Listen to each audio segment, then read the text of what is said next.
You're tuning into Black and White Sports on YouTube. The no-holds-barred truth on sports.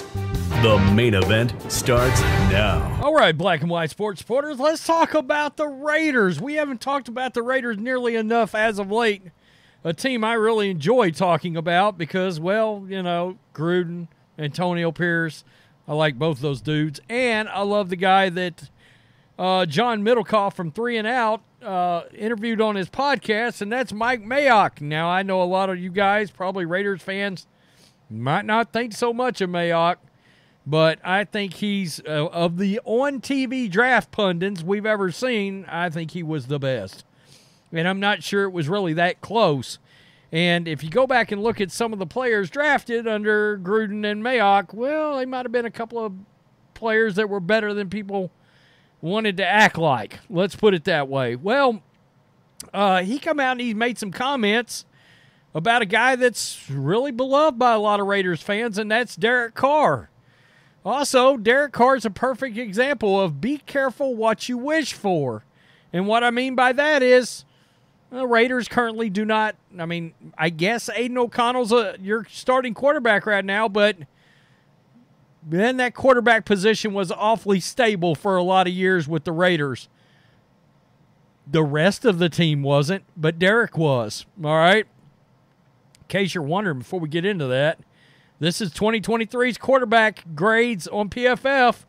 There you see Derek Carr, Russell Wilson, Joe Burrow, Jake Browning, Justin Fields. Well, I'm told that a lot of these guys right through here are starters.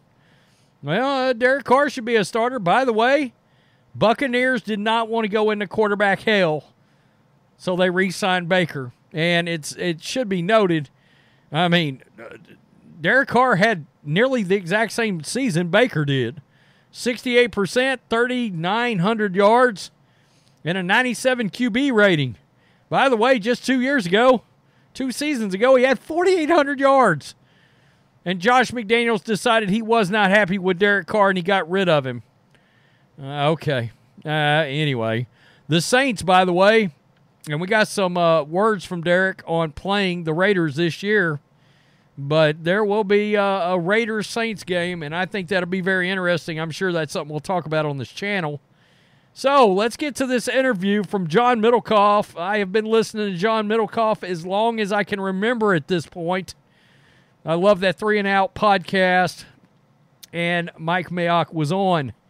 So this is what he said about Derek Carr. And the one thing we learned about this, Jon Gruden and Mike Mayock love Derek Carr, and they weren't getting rid of him. They weren't. And we know, of course, Jon Gruden, him and Derek Carr adore each other.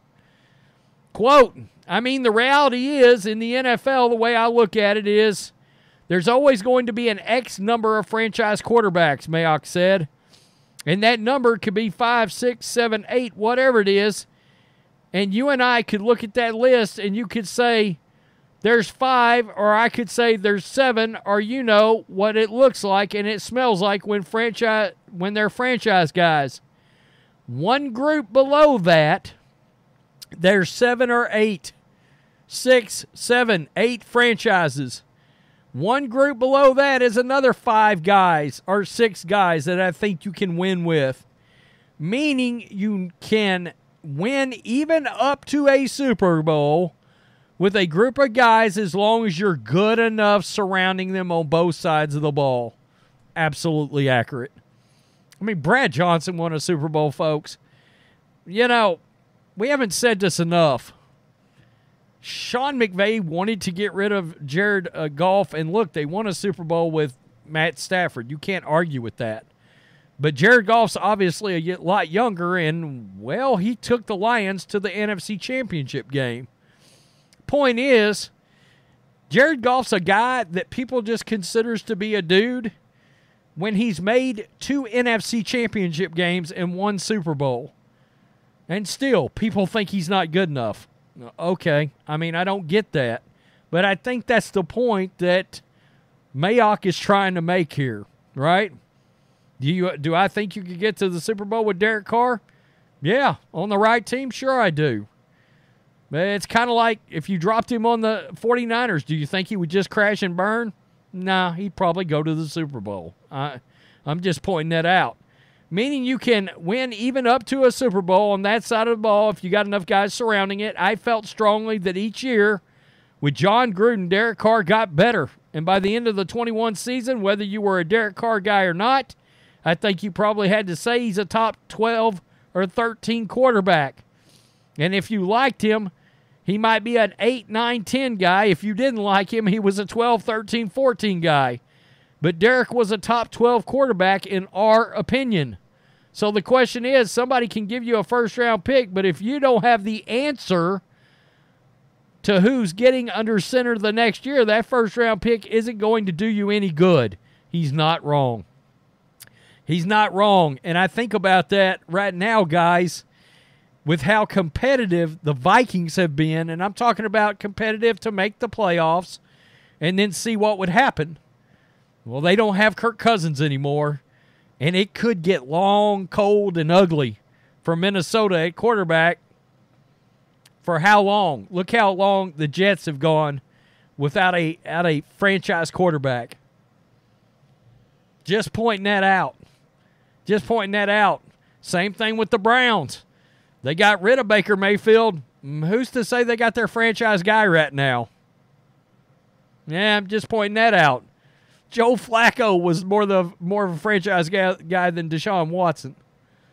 So, Derek Carr came out and made some comments about Max Crosby. Now, they're supposed to play this next year, and I think that's going to be interesting. Talking on his Instagram story, Derek Carr was answering some fan questions. In one of those questions, the former Raider was asked about taking on Crosby in 2024. Taking a humorous approach, Carr claimed that he won't shy away from starting a fight and punching his former teammate. I'm looking forward to it. I cannot wait. I'm going to try to start a fight with him and punch him, and then have the ref only see him punch me back, basically. And that's my goal. Derek Carr via Instagram. And obviously, he's laughing about it. Wait a minute. But the point is, he knows Max Crosby's a hell of a player. He also knows that Max makes life very hard on quarterbacks, and would probably love to see him get, tossed from a game. So the words that Carr threw at his former teammates reflected his relationship with Max Crosby. They both shared a fantastic bond when they were on the team, even after an ugly breakup of Carr from Las Vegas. The relationship has not been impacted a bit. Honestly, it's just bittersweet. He's always been a great friend of mine ever since I got in the league. I got a ton of love for him, but right now, for both sides, for the organization, for DC, everybody's going in different directions. That's tough part of the business. And I guess that was Max Crosby in a conversation with Cameron Wolfe.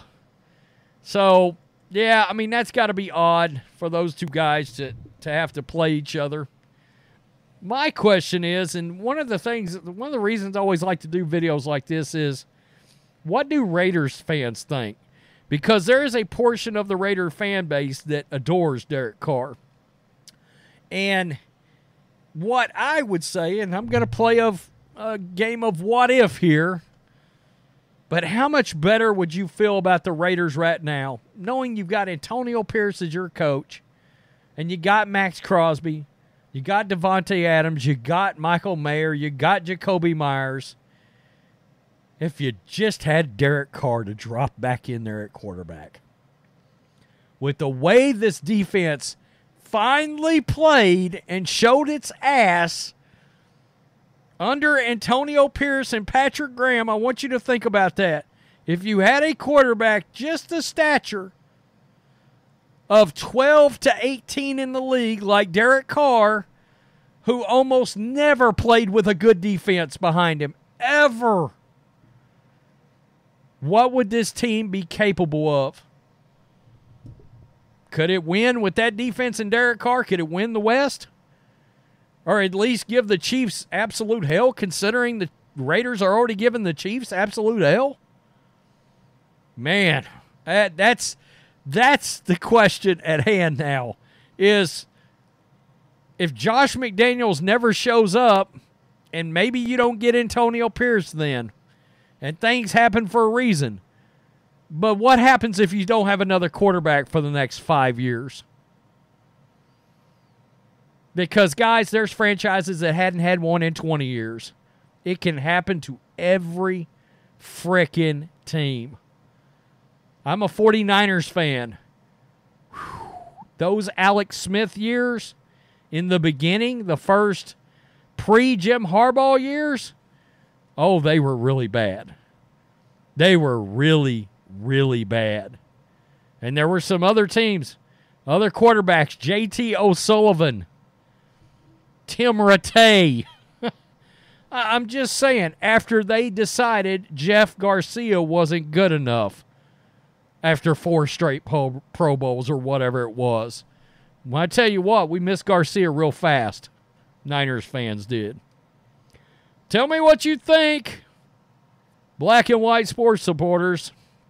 It's going to be an interesting to see a response from Raiders fans. Peace. I'm out. Till next time. Thanks for watching the show. Be sure to like, comment, and subscribe. Be sure to tune in next time on Black and White Sports.